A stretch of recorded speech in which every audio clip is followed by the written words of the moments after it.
After Mom told me she had left my 5-year-old son at home with my sister, Daisy, I rushed around looking for my boy everywhere.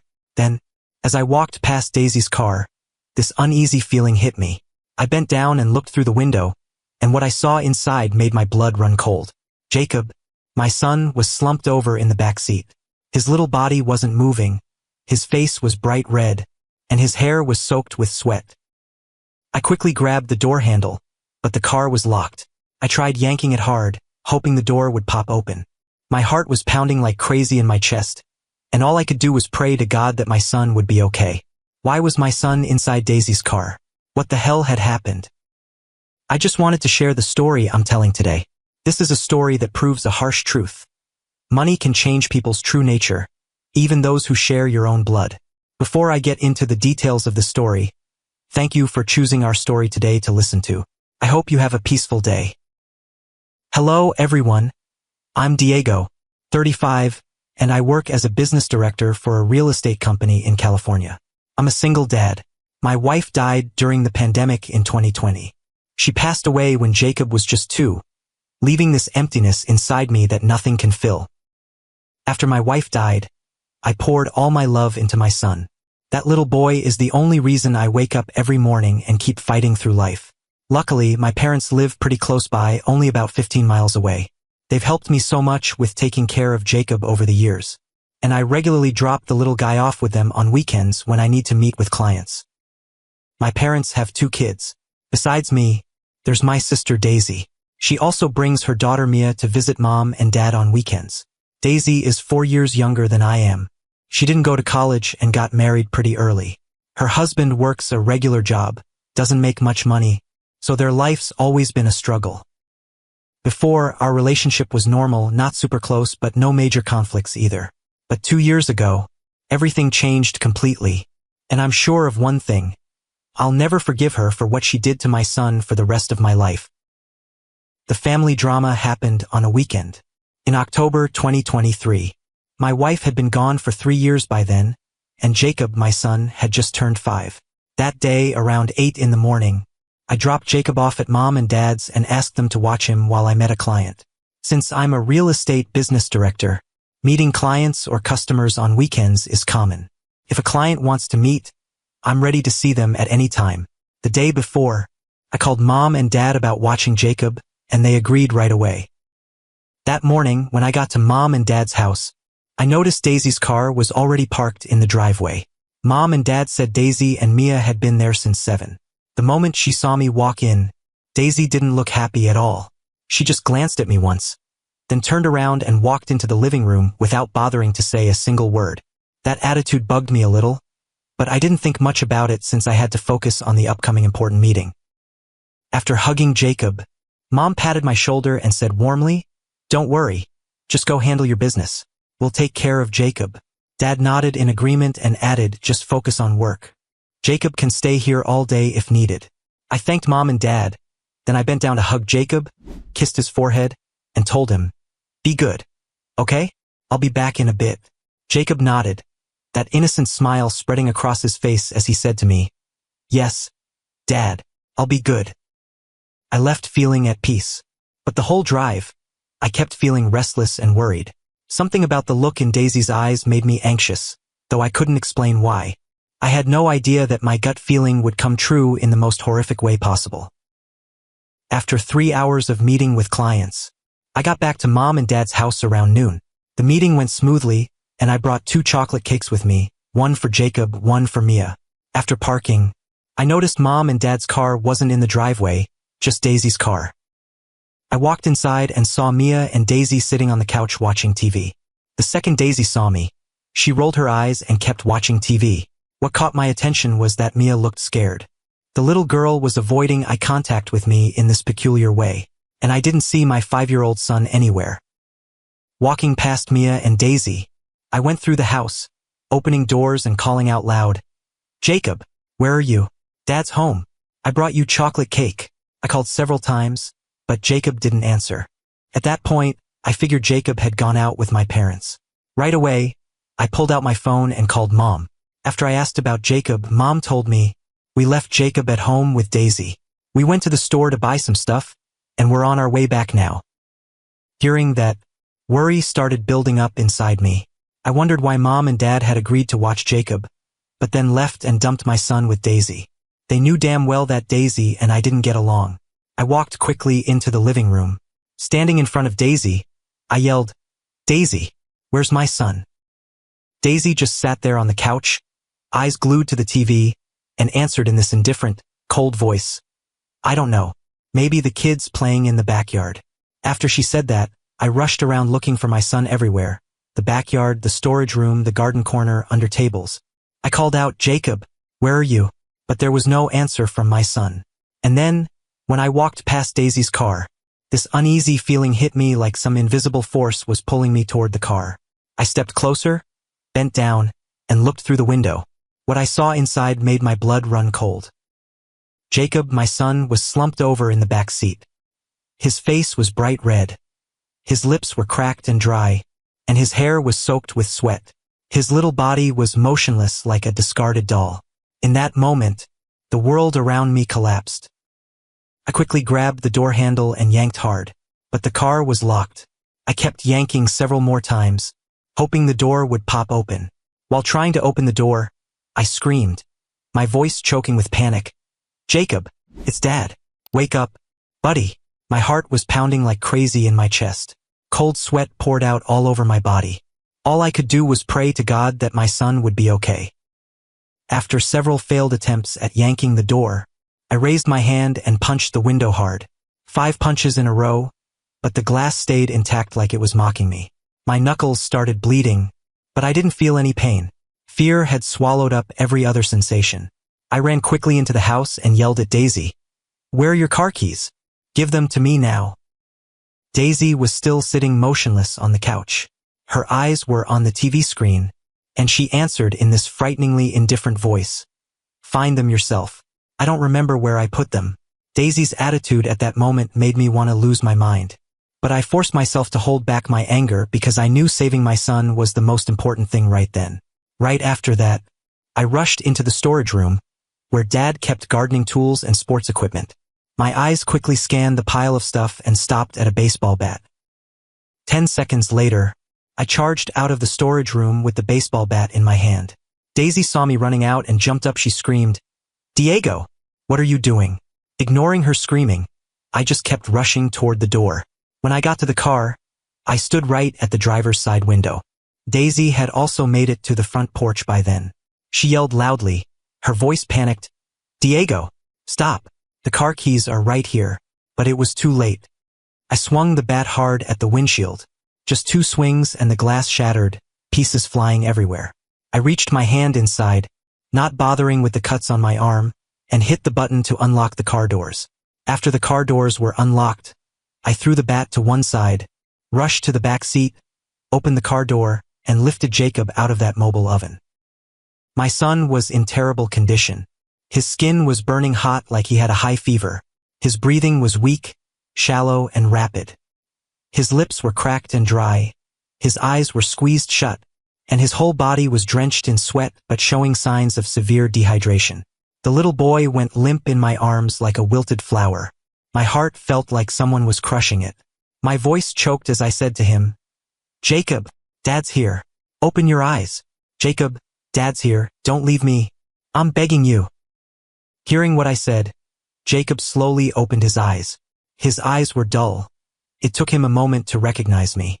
He whispered, his voice hoarse and thick, "Dad, I was so scared. Aunt Daisy." Before he could finish his sentence, Jacob passed out in my arms again. I carried him to the front porch where there was shade and immediately called 911. The second the operator picked up, I reported my son's emergency and requested an ambulance. After I gave them the address, the 911 operator said medical personnel would be there immediately. Waiting for the ambulance was the longest time of my life. Every second felt like a century. I begged my wife's soul in heaven to watch over our son. Daisy and Mia were also standing on the front porch then. Daisy's face went pale when she saw Jacob lying motionless. For the first time since I'd gotten home, I saw fear on her face. But right then, I didn't have the time or mental space to worry about her. My son needed me. Less than 10 minutes later, The ambulance and medical personnel arrived. 2 paramedics quickly checked Jacob's condition. They took his temperature and checked his pulse. After checking his vital signs, they quickly put my son in the ambulance and rushed him straight to the hospital. I sat next to him in the ambulance, holding Jacob's little hand tightly the whole way. The paramedics constantly monitored his condition, their faces tense but focused. 10 minutes later, Jacob was taken into the emergency room. The door closed in front of me, and all I could do was stand outside in the hallway, helpless and desperate. I sat down on a cold chair, both hands holding my head. In my mind were images of my son slumped over in the car, images of his cracked lips, his weak voice. I prayed to God. I prayed to my wife. I prayed to anyone who could listen. Please save my son. 30 minutes later, the emergency room door opened. The doctor looked at me, his face gradually softening, and he said to me, "The little boy is out of danger. Luckily, you found him and brought him in just in time." That's when I breathed a sigh of relief. My legs almost gave out from the relief. I gripped the doctor's hand tightly, my voice choked with emotion. "Thank you, doctor. Thank you." After I calmed down, the doctor continued his announcement, his voice more serious. "The hospital has notified the police and Child Protective Services about the boy's condition. They'll be here to get information about the incident after he's more stable tomorrow morning." Hearing what the doctor said, I nodded and thanked him. Since Jacob hadn't woken up yet, I still wasn't allowed to visit him. A few minutes after the doctor left, my parents appeared in the hospital hallway. Their faces were full of terror. Both Mom and Dad looked pale as ghosts. I guess they already knew what had happened and that this incident was serious. Seeing them, rage erupted inside me. I stood up straight, looked them in the eyes, and yelled, my voice full of fury, "You guys have the nerve to show up here?" My mom immediately burst into tears. She rushed over to grab my hands and said through her tears, "Diego, I'm so sorry. I didn't know things would turn out this bad." My dad stood there, his face ashen. He tried to stay calm, but his voice was shaking when he said to me, "We just went to the store for a bit. We thought leaving Jacob with Daisy would be fine." Hearing those words, the anger inside me exploded like fire. I pushed Mom's hands away, my voice cold as ice. "Fine? You guys thought it would be fine? My son almost died. He almost died from being locked in a car under the sun for almost an hour. And you're telling me it would be fine?" My mom sobbed harder. She kept repeating, I'm sorry. My dad stayed silent. For the first time in my life, I saw that he had nothing to say. I turned my back, my voice cold, "Go home. I don't want to see you guys right now." But they didn't leave. They just stood there in a corner of the hallway, waiting with me for Jacob to wake up. I didn't bother looking at them, but I knew they were still there, in silence and regret. One thing I noticed was Daisy's absence. She didn't show up at the hospital. Not one phone call, not one text message. 2 hours after arriving at the hospital, Jacob woke up. When the nurse told me, I rushed into the room. My son was lying there, his eyes open, looking around with confusion. But when he saw me, his eyes lit up, and he called out weakly, "Dad." I rushed to the bedside, hugged him, and I couldn't hold back my tears anymore. My voice choked with emotion. "My boy, Dad's here. Dad's here." After the doctor rechecked him and confirmed that Jacob was stable, my parents were also allowed to visit. They stood at the foot of the bed, their faces full of regret. My mom stepped closer, her voice trembling as she said to Jacob, "I'm sorry, sweetie. I failed to protect you." My dad also spoke up, his voice deep and hoarse. "I'm sorry, Jacob. I was irresponsible."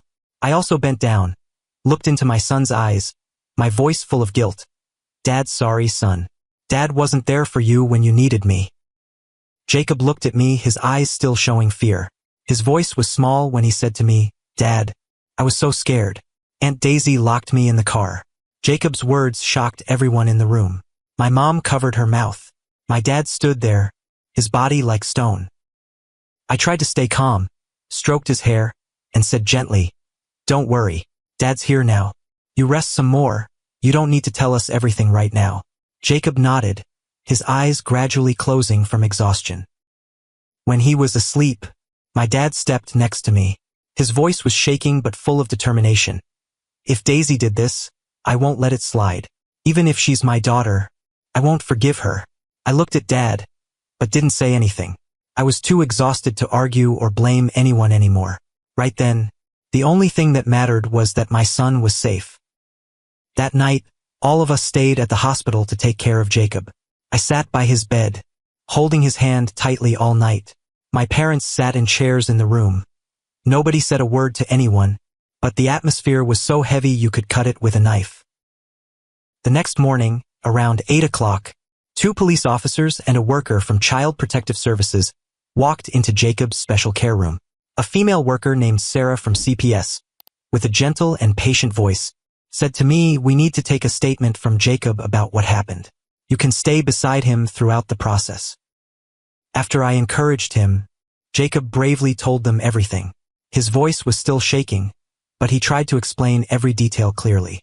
In a soft voice, he said to them, "When Grandpa and Grandma went out to the store, I saw a chocolate bar sitting on the kitchen counter. I asked Aunt Daisy if I could eat that chocolate bar, but Aunt Daisy said no. She said it belonged to Mia." Jacob paused for a moment, his eyes looking at me like he was searching for comfort. I nodded encouragingly, and he continued, "I wanted the chocolate so bad that I took that chocolate bar and ate it even though Aunt Daisy didn't agree." Hearing Jacob's words, the CPS worker took careful notes, occasionally nodding to encourage him to continue. After a few seconds of silence, Jacob continued his story, his voice getting smaller. "After Aunt Daisy found out, I cried and apologized to her, but she wouldn't accept it. Then Aunt Daisy dragged me out to her car and pushed me into the back seat. I begged her to forgive me, but she wouldn't listen. She locked the doors. Before closing the door, she said to me," Jacob suddenly stopped right at this critical part and turned to look at me. I gently said to Jacob, "Stay calm and keep telling Dad, okay?"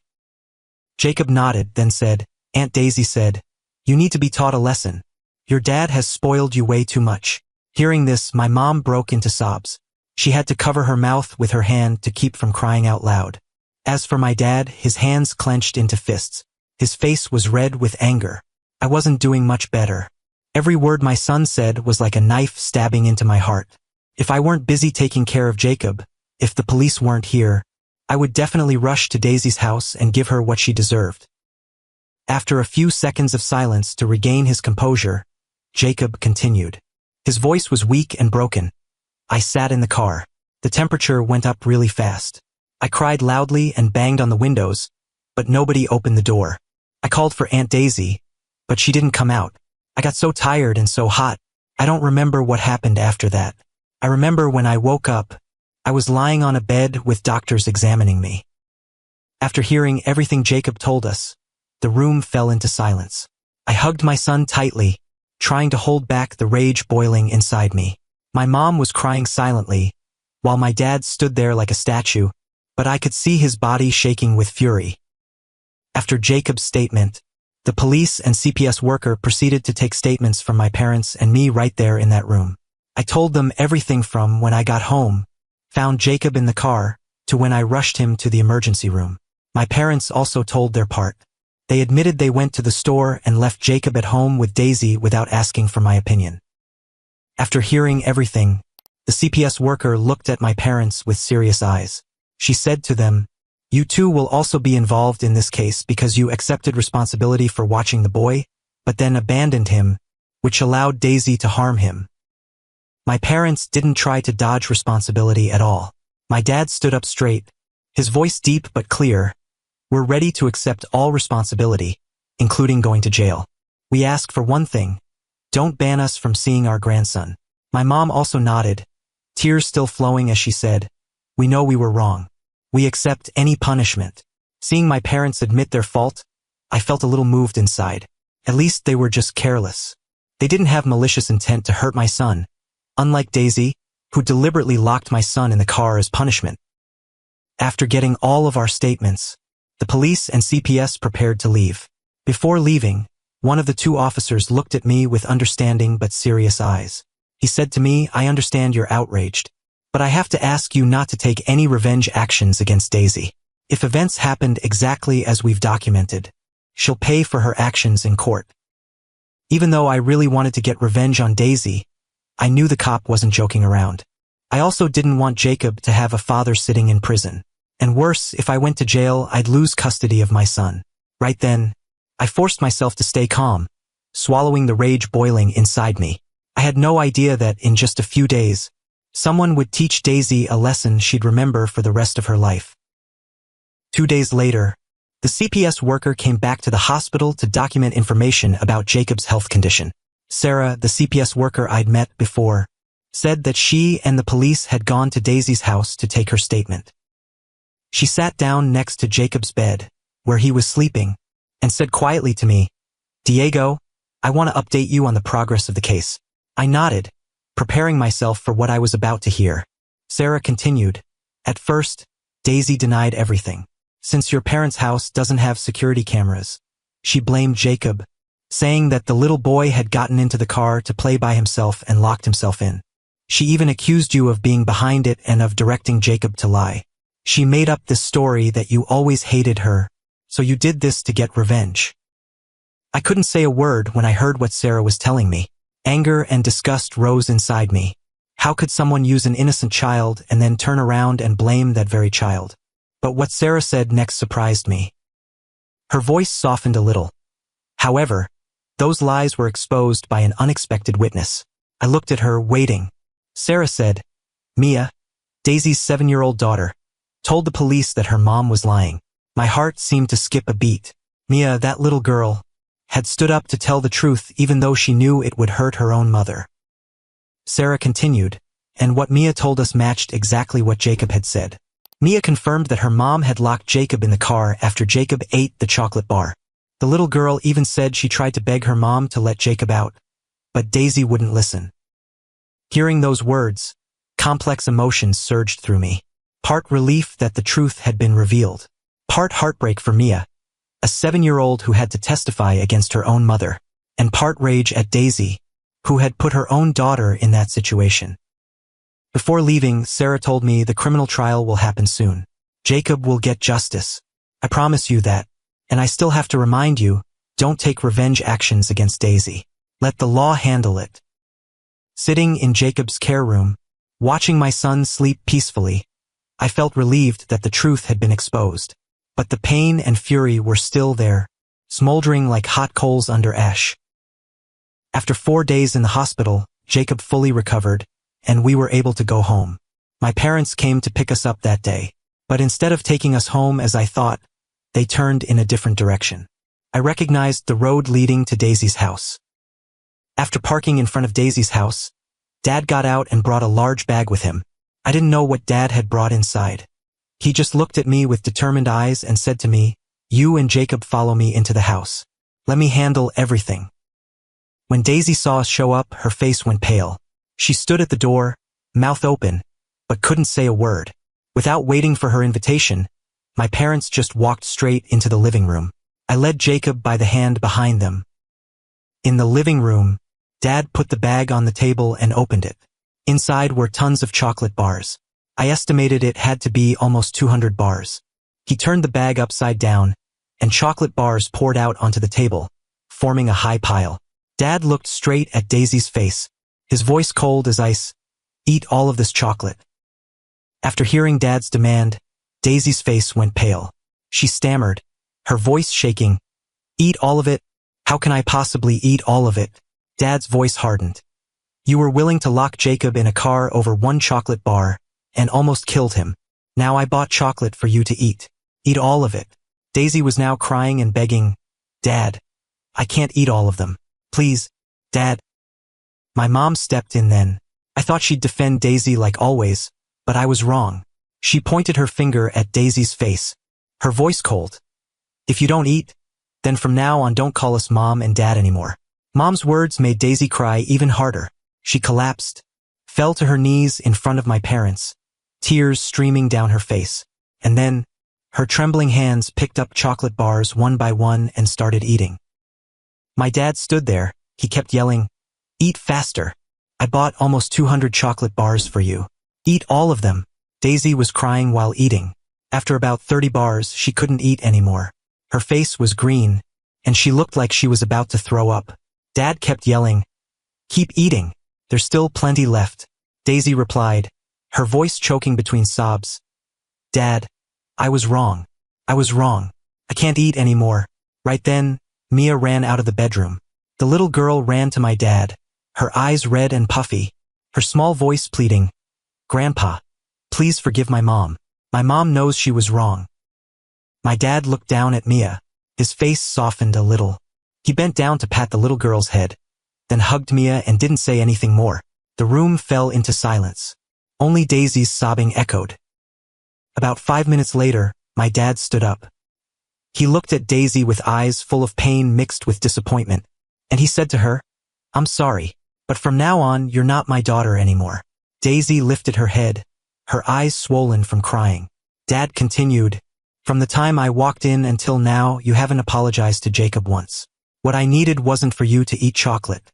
What I needed was for you to apologize to Jacob. But you didn't do that." After that statement, Daisy rushed over, hugged my dad's legs, crying and begging, "Dad, please don't abandon me. I was wrong. I'm sorry." My dad pushed her away from his legs, his face cold as stone. And just like that, he walked toward the door. Daisy seemed to realize something then. She hurriedly ran over to Jacob, knelt in front of my son, her voice choking, "Jacob, I'm sorry. I was wrong. I'm sorry." Jacob looked up at me, his eyes full of confusion and fear. I didn't say anything, just held his hand tightly and walked out of that house. I had managed not to beat the hell out of Daisy, and I hoped the law would protect my son. 2 weeks later, the trial took place. When the judge asked about the real reason for locking Jacob in the car, Daisy finally admitted the truth. Her voice was small, trembling.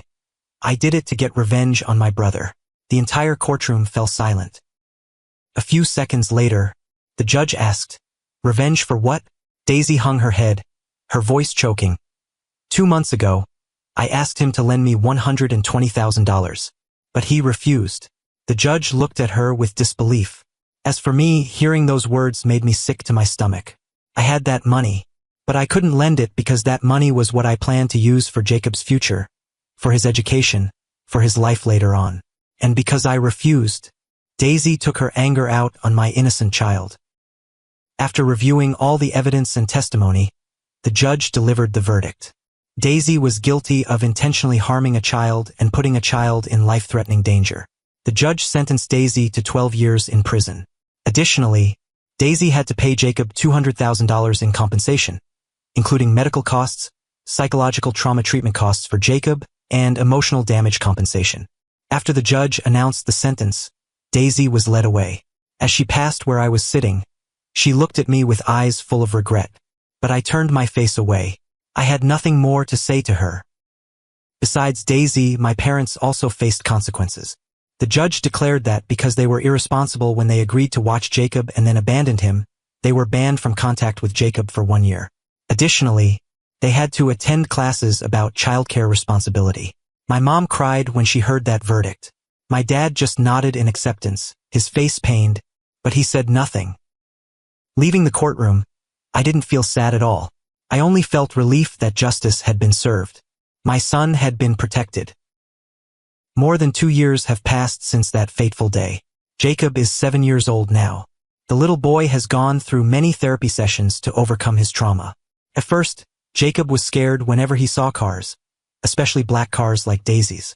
The little boy also often had nightmares and woke up in the middle of the night, crying and calling my name. But with the therapist's patience and my love, Jacob gradually recovered. As for my parents, after the contact ban ended, they came to see me and apologized once more. I had thought a lot during that whole year, and finally I decided to forgive them. They had made a mistake, but they didn't have malicious intent. They had paid for their mistake, and more importantly, they truly regretted it. After I forgave them, they visited us regularly, and Jacob was pleased whenever he got to see Grandpa and Grandma. As for Daisy, she's been in prison for 2 years. None of us visited her. My parents had disowned her like they said they would. To them, she was no longer their daughter. Mia, Daisy's daughter, is being cared for by her dad. On weekends, Mia still often comes to my parents' house. She and Jacob still play together. I don't blame Mia.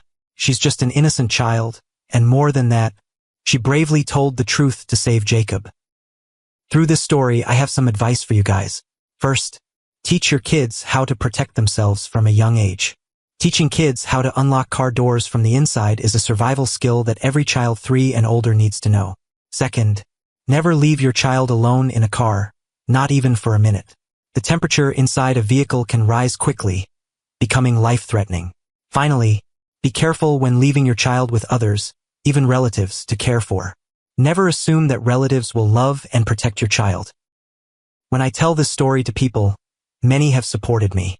They think I did the right thing by refusing to lend Daisy money, and I have the right to protect my child's assets. But some people think I'm the cause of this tragedy. They say if I had lent Daisy the $120,000, none of this would have happened. What about you? What do you think? Do you think I was wrong to refuse to lend Daisy money? Please feel free to leave your thoughts in the comments below. And if this story touched you in some way, don't forget to subscribe to the channel to support me. Thank you for listening to my story.